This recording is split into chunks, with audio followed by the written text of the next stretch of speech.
Après TF1, le cinéaste André Clamagiran et Chappie Bell, Benoît Jouclard, dit « Il le passionne », a accueilli jeudi 8 septembre, une sympathique équipe de France Télévisions aux musiques.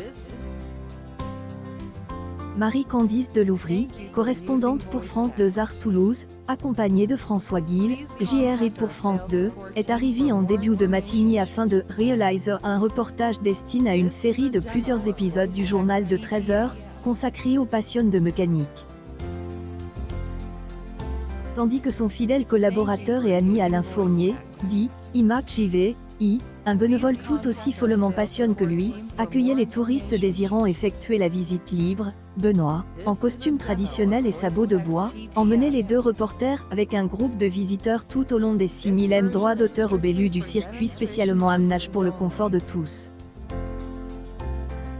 Marie-Candice et son acolyte, caméra au point, on passe en revue des véhicules militaires des tracteurs insolites, en passant par une surprenante collection de motos et autres vélos. Benoît les a gratifiés de démonstrations stupéfiantes.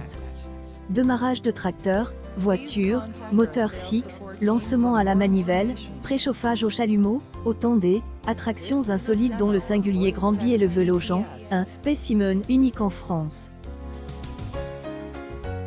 Il les a chevauchés tour à tour, notamment le grand Ibi, avec lequel, poursuivi par le Ico, son fidèle berger australien, dont le rôle est de faire semblant de chercher à le faire chuter, il a offert au public un numéro de cirque acrobatique époustouflant.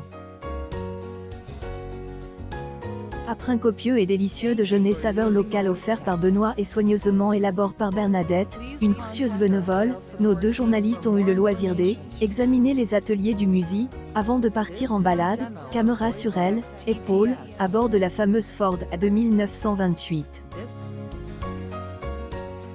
Ils ont ainsi découvert le village de Salviac, piloté par le passionne toujours en costume local. Cette série devrait être diffusée lors de la semaine du 19 au 23 septembre, sous réserve une actualité qui pourrait bousculer le calendrier. Est toujours ouvert sans interruption tous les jours de 9h à 19h.